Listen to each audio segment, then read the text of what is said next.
Hey, yo, what's up, everyone? How are we all doing? I hope everyone had a very Merry Christmas and you enjoyed the holidays. I know I had a little bit of a break, that's why I haven't really been posting. Just enjoyed the Christmas break, and now I'm back. Yeah, I come back. It's funny because I never heard of this video, and then I come back, and then when I click on YouTube Studio, it shows me the most recent comments, and out of the last 10 comments, this video was recommended 3 or 4 times. So I was like, I wasn't really going to do another infographics video, but it seems it's just a chill one like this. I figured, why not? See what happens anyway. But yeah, let's get straight into it. I'm not sure what this is actually comparing. Is it just the people, or is it the living, or... I don't know. So we'll just get into it and then find out. Hope everyone had a good Christmas, though. Whoa. They are the United States of America and the United Kingdom of Great Britain, with both countries considering their bilateral partnership to be the strongest of bonds. The British-American bloodline runs deep, with millions of Americans identifying themselves as having either English, Scottish, Welsh, or Scotch-Irish ancestry. Given these close ties, we thought it would be fun to compare these two powerful nations in this episode of the infographic show, The Average American versus the Average Brit. Okay. Don't forget to subscribe and click the bell button so that you can be part of our notification squad. First of all, we should explain what the United Kingdom of Great Britain is, as it's often an area of confusion. When we talk about the UK, we are referring to the United Kingdom of Great Britain and Northern Ireland, which is a sovereign state consisting of 4 countries: England, Scotland, Wales, and Northern Ireland. The average Brit we are discussing today is someone from the UK. In terms of ancestral relations, according to a Census Bureau American Community Survey, nearly 27 million people identified as being part English, over 5.5 million said Scottish, about 5 million said Scotch-Irish, and nearly 2 million said Welsh. Yeah, I think England's, is it second or third in America in terms of descent? I know Germany there's a big German population in America, I think in the Midwest. And then there's obviously the Spanish.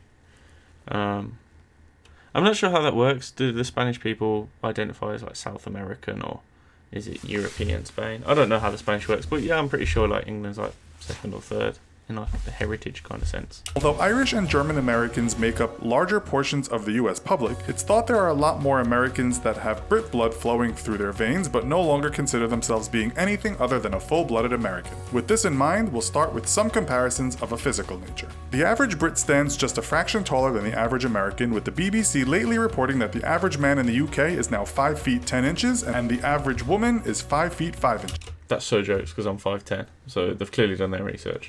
American men average 5 feet 9.5 inches, and American women 5 feet 3.5 inches. Both countries are considered to be not so well proportioned when compared to other more developed nations, with a new report from the Institute of Health Metrics and Evaluation stating that the USA is in 18th place on the world's most obese nations list. Only Egypt was the other populous nation in the top 20 countries, which was filled mostly by countries in the South Pacific. The UK, however, might also need to get in shape, with reports stating that obesity is a national tragedy, and that by 2025, the UK will be the fattest country in Europe. According to the Centers for Disease Control and Prevention's latest report, the average American male is now 195.7 pounds, and the average woman is 168.5 pounds. The average British man is 186.2 pounds, and the average woman is 150. I don't know how much I weigh. Wait there. I weigh... what am I at the minute? I can only do it in stone. 13.5 stone in kg. So I'm 85 kg. Okay. Oh, 84. Okay. So, yeah. So they're basically right, I guess. 54 pounds. Does the fact both countries are perhaps on the heavy side influence life expectancy? American men on average will live to 77.11 years, and American women 81.94. Citizens of the United Kingdom can expect to clock out at a similar age on average, with male life expectancy standing at 79.1 and female life expectancy 82.8. The median age, meaning half the country is older and half the country younger, is 37.8 in the USA for men and women, and right on 40 in the UK. Which country is making more babies at the moment? Current statistics state that the US and UK are similar here, with births per woman in America averaging 1.84 and in the UK 1.9. I guess British and American culture is pretty much similar. That's that's not technically true, because when I went to America, I just imagined it as a really big Britain, but it's not like that. Americans' personality and characteristic wise, I think, are very different.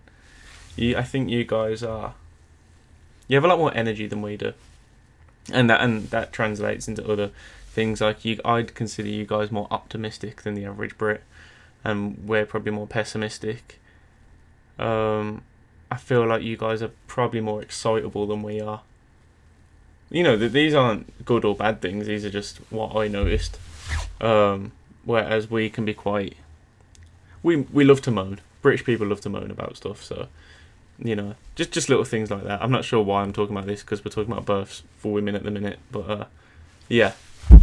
Marriage rates have decreased in many developed nations over the last few decades. According to the CDC, in 2015, 6.8 people per 1,000 of the total population tied the knot in the USA, while in the UK that number was 4.5 per 1,000. Around 42% of UK marriages end in divorce, with almost half of US marriages ending the same way. On that sobering note, we'll take a look at money matters. In terms of industry, both nations are considered champions of the world, but according to the United Nations Economic Commission for Europe, the USA citizen grosses a higher salary than the average UK person. The average gross salary in the USA was the 5th highest in the world at $4,893 per month, while the UK sat in 14th place on the list with an average of $3,461.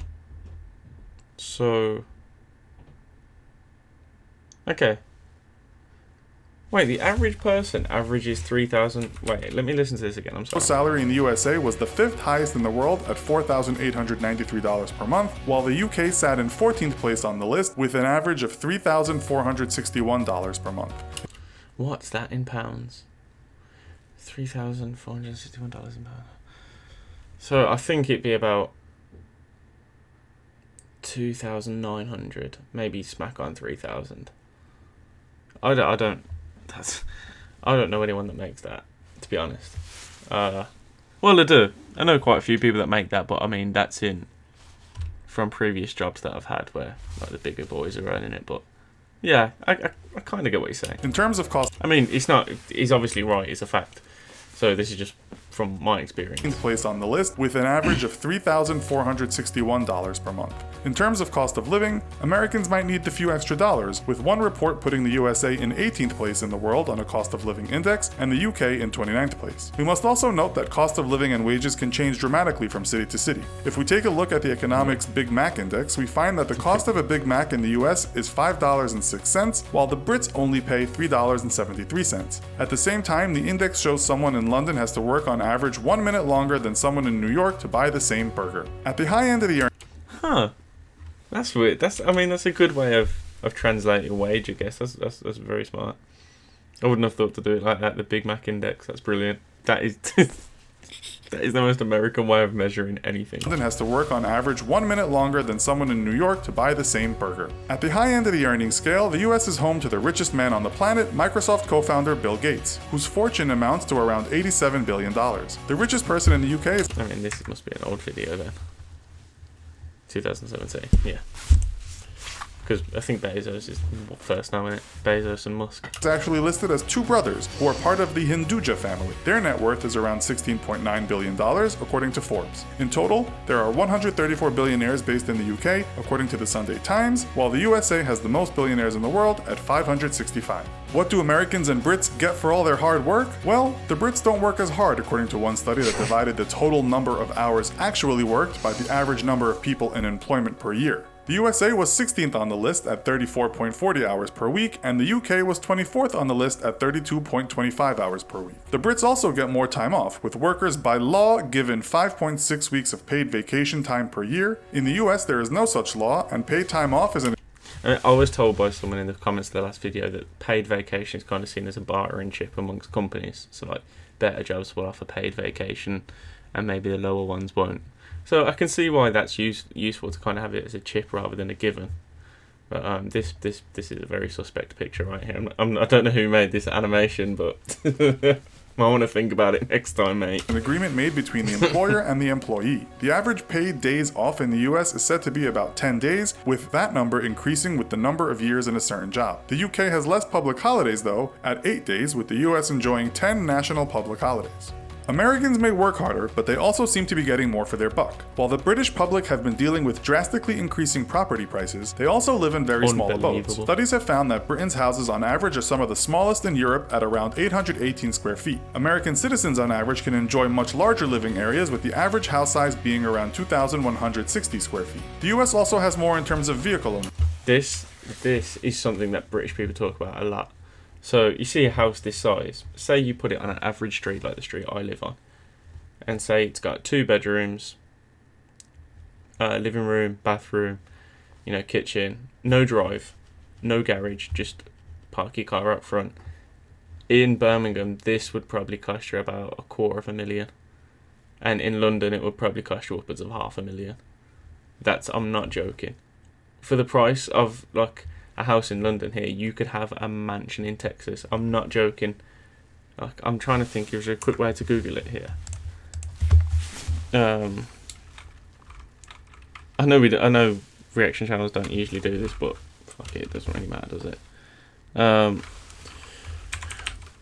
So let's just say, I haven't put the pound sign in.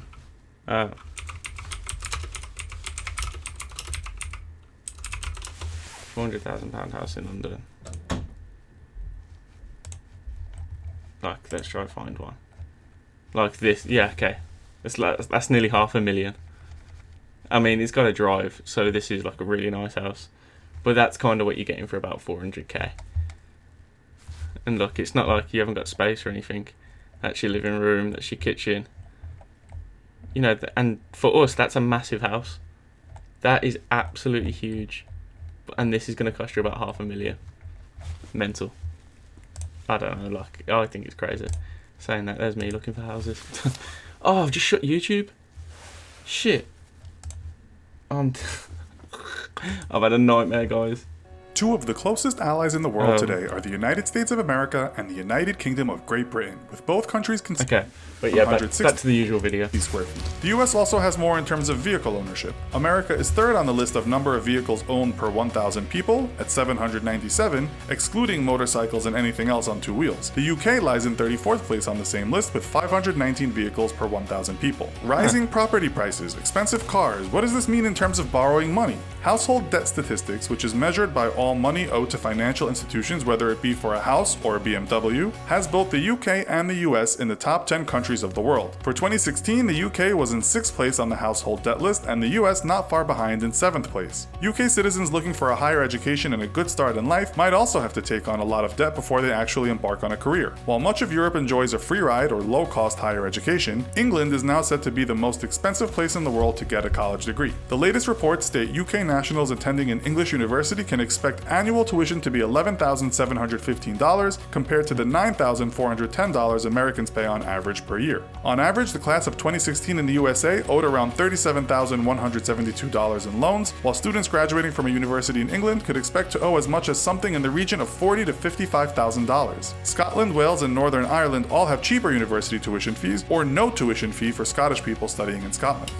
Okay, I'll just quickly talk about this for a second, in case there's any young people watching and thinking about studying in England. I'm not sure how it works abroad, but they kind of get you in their neck here, right? It's kind of weird how it works. They call it a friendly loan. No loan is friendly, just for a start, because in theory, you never really pay it back. This is the theory. For a start, I'm not going to get the numbers smack on, but I know they're in the right vicinity. You don't start paying it back until you're in a job that's over £21,000 a year. And at that point, I think it takes 5% of your annual wage. And then when you hit like £30,000 a year, it takes up 10% of your annual wage. And it works like that. But it does get cancelled out, I think, after 30 years. I can't remember exactly, but it's not a debt as you get it from a bank. But you do still have to pay back, despite what people tell you. And when you're in college, like I was, and you think about going to uni, college for us is like where you'd get your grades to go to university. They kind of gloss it up, like it's not actual debt. You can just go and you don't really have to worry about the money. Honestly, it's fine. And then you get there and you realise, yeah, I kind of have got to worry about the money. But it's not something that's ever going to stop you from going to uni, the price of it. Even though it might seem intimidating at first. But yeah, it's just in case you were thinking about studying over here.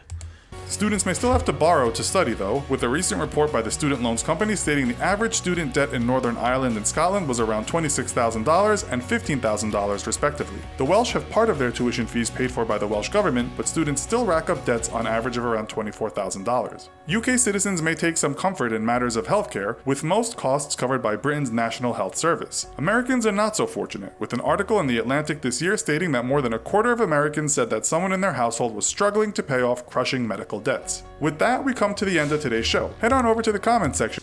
I mean, let's talk about this for a minute, because I've noticed, I don't, like, if you ever spend any time in a comment section or a forum like Facebook or TikTok, this is kind of the go-to thing that England like to throw at Americans. You know, like when Americans will throw someone like, oh, you've got bad teeth.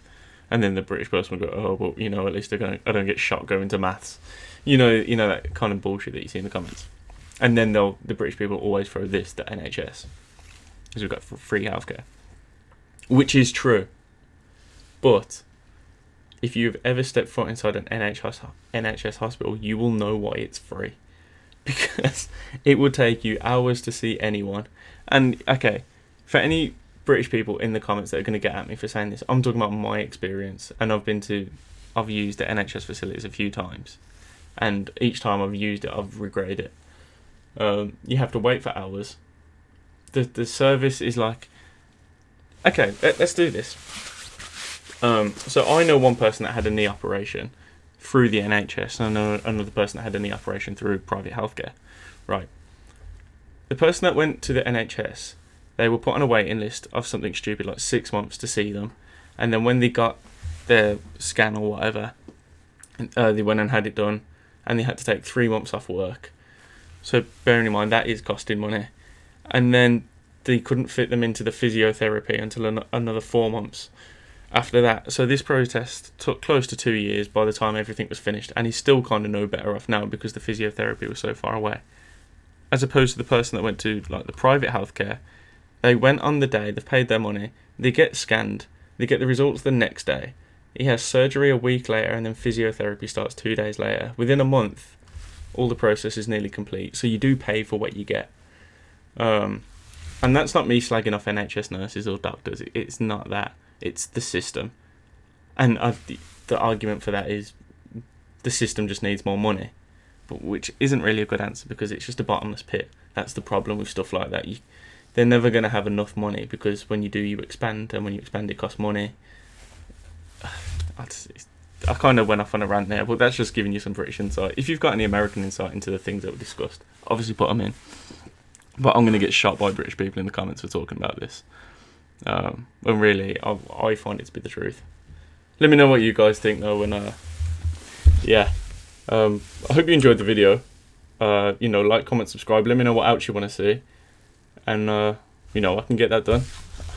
Still got all my flat viewings here. Big changes coming soon, guys. Going to see a different background here and everything. So, moving out. But, yeah, peace out, guys. Take it easy. Like, comment, subscribe. Peace.